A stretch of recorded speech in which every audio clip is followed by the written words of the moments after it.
Bienvenue à votre série de capsules pour améliorer votre communication interpersonnelle à l'aide d'outils de la PNL. Et vos autres, il y a Glenn Bélanger. Bernard Paré, Groupe Néo, coach de transformation. On va revenir un petit peu sur l'exercice concernant les couples. Est-ce que ça vous a permis d'identifier chez des couples que vous connaissez comment ça se fait qu'il y a des accrochages ou comment ça se fait qu'il y a beaucoup d'harmonie, qui n'ont jamais l'air de chicaner ces couples-là? Dans votre couple à vous, est-ce que ça vous a permis de comprendre un peu les zones où c'est plus conflictuel, les zones où il y a plus d'harmonie? Et pour vous, est-ce que ça vous a permis de vous situer dans tout ça?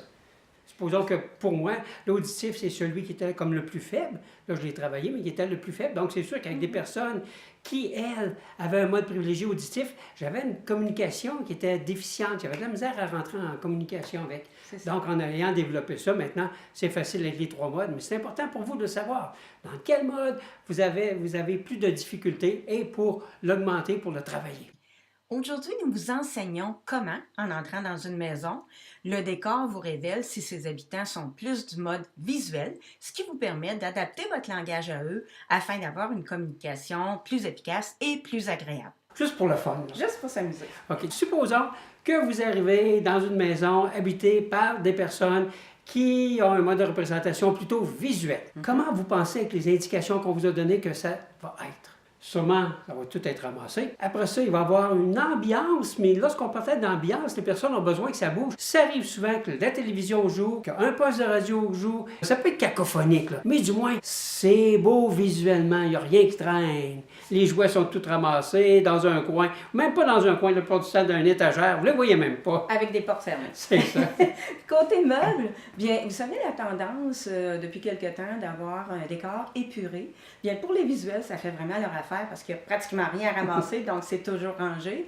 Puis aussi, à l'œil, ça leur convient d'avoir peu de choses à regarder en même temps. Donc, il n'y aura peut-être même pas rien d'accroché sur les murs. Et puis, au niveau du confort des meubles, eh bien là, il faut repasser. Parce que souvent, à moins que ce soit chez vous, mais vous avez peut-être des amis ou de la famille où, dans le salon, il y a un super de beau fauteuil là, qui ressemble à un fauteuil là, de revue de décoration. Il est beau, il est design, mais quand vous vous asseyez là-dessus, vous avez l'impression d'être assis sur un banc de bois, un banc d'église, tellement que c'est pas confortable. Mais c'est beau à l'œil, par exemple. Quand Oui. vous regardez la décoration, tout est en harmonie. Tout est beau. Donc, si vous êtes visuel, vous vous sentez bien. Si vous êtes plus kinesthésique, par exemple, Puis là, vous allez vous dire, voyons, c'est tant bien froid. Il n'y a ça pas de ressemble. vie ici, là, c'est ça. Non, c'est pas vivant. On dirait une salle de montre, on dirait une maison modèle. Il n'y a rien qui est déplacé, tout est à sa place, tout est en harmonie partout. Alors, le kinesthésique, lui, il peut porter des jugements et dire, hey, cette maison-là, là, franchement, là, c'est froid comme de la glace. Et si vous attendez peut-être avoir quelque chose, un breuvage, c'est pas sûr que vous allez l'avoir. Le visuel, comme il n'est pas versé vers le confort, il ne pensera pas de vous offrir de l'eau et café, des choses de même.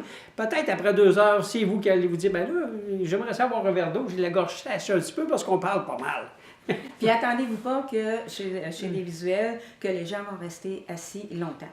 Ils vont toujours trouver une raison pour se lever et bouger. Ils ont besoin de bouger et de parler très vite. Donc ça, c'est pour une maison de type visuel. Qu'est-ce que ça vous donne de savoir ça en arrivant?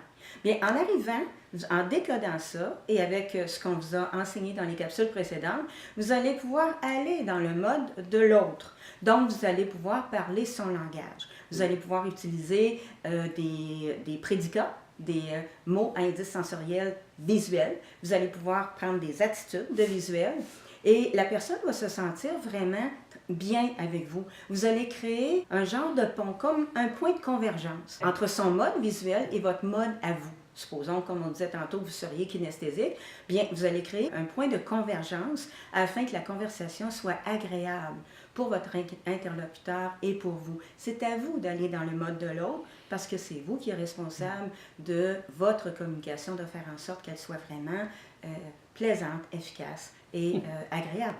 Et c'est vous qui avez écouté ces capsules-là.